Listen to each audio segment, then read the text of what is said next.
Hey guys, this is Jonathan, Wrestling Talk in the Shop, and welcome back to the channel. It is a little late, but we're going to do, we had the whole Easter weekend family get together, shindig, so we're going to do it today, and we missed yesterday. We're going to do the 30th and the 31st all in one day.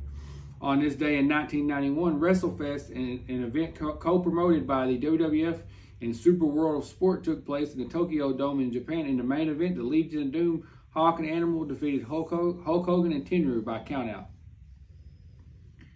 On this day in 1998, on WCW Monday Night Nitro, Chris Jericho defeated Marty Jannetty before running through his iconic Man of 1,004 Holds promo. On this day in 1999, on Raw is War from New York, Kane and X-Pac defeated Owen Hart and Jeff Jarrett to win the WWF Tag Team Champions. On this day in 2001, it was officially announced via press release that the WWF had acquired the rival WCW, officially bringing an end to the Monday Night Wars. On this day in 2003, WrestleMania, what did we say, 19, Lindsay? Is that what we said? XIX. Yeah, XIX. Took place, and it is considered one of the greatest WrestleManias of all time, headlined by Brock Lesnar defeating Kurt Angle for the WWE World Championship. And the show also featured an unprecedented number of main events level matches, most notably seeing The Rock defeat Stone Cold Steve Austin in Austin's last match ever. Well, it's not really his last match ever, because he did come back and wrestle Kevin Owens at WrestleMania 38. The event saw the WrestleMania debuts of not just Lesnar, but also John Cena in a non-wrestling section. And then on this day in 2008, WrestleMania 24 took place, and it is the monumental event that saw Ric Flair take place in what is promoted as his last match ever, and still stands as his last match in WWE. And The Undertaker extended his streak with a win over Edge, and Floyd Mayweather beat The Big Show. And that's good. And let's see. Now on this day in 2010, 2 days after winning the Money in the Bank contract at WrestleMania XXVI, what is that? 24. Jack Swagger cashed in the contract at SmackDown taping to defeat Chris Jericho for the World Heavyweight Champion. And on this day in 2015, AJ Lee wrestled her last match to date when she teamed up with Paige and Naomi on Raw from San Jose, California, to defeat Brie Bella, Nikki Bella alongside Natalya. On the same show, Adrian Neville Pac made his WWE main roster debut over Curtis Axel.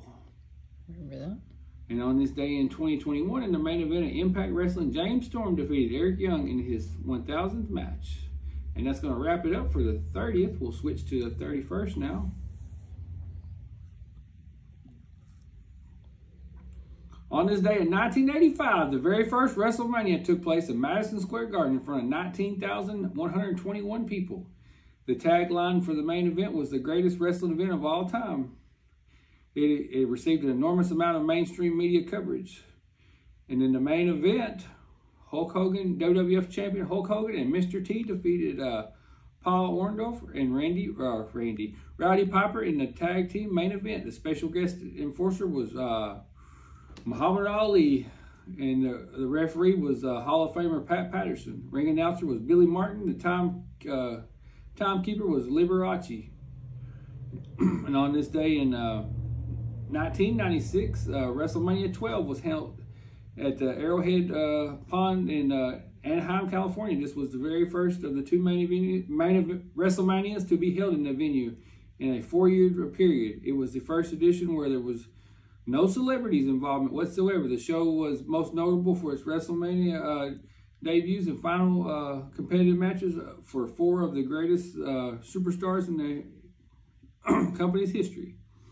And in the main event, we'll see if we can scroll down here. Shawn Michaels defeated Bret Hart in a 60-minute Iron Man match, and that's when they went 0-0 for the 60 minutes, and then they added, I think it was 5 minutes. I can't quite remember. They added a little bit more time, and then Shawn Michaels got the win. That was Shawn Michaels' first WWF Championship run. And on this day in 2003, WWE Raw, the night after WrestleMania XIX, that's be what did we say? What did we say that was? 20.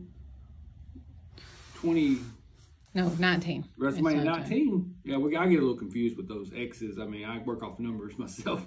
Goldberg made his WWE TV segment where he speared The Rock to set up a match for Backlash. The following month, also, Stone Cold Steve Austin was fired by Raw General Manager Eric Bischoff. Kane and RVD won the tag team titles in a tag team elimination match against Chief Morley and Lance Storm and the Dudley Boys. On this day in 2006, in the main event of ROH Supercard Honor in Chicago, Bryan Danielson retained the ROH title against Roderick Strong. On this day in 2008, on WWE Raw from Orlando, the night after WrestleMania 24, Ric Flair delivered his final farewell address after losing to Shawn Michaels in a singles match. He would storyline place on Flair the night after Survivor Series the year before. He had a big segment. Everybody had one of the most wonderful retirement segments ever, but he did ruin it by having a couple more matches, but that's okay. On this day in 2017, in the very first Rev Pro show in the States, which happened at in Orlando, Florida, Zack Sabre Jr. retained the Rev Pro British Heavyweight title against Penta El Zuro. Marty Scurll retained the ROH television title against Ricochet. On this day in 2017, Pete Dunne retained the Progress World title against Mark Haskins in the main event of Progress Orlando, Florida. Also, Tyler Bate retained the WWE United Kingdom champion against Mark Andrews. On this day in 2021, AEW Dynamite main evented by the Arch Anchory match, which Chuck Taylor and Orange Cassidy defeated Kip Sabian and Miro. The contest also featured the return of Chris Statlander and Trent. And that's going to wrap it up for March the 31st. Thanks for watching, guys. Like and subscribe. Hit that notification bell.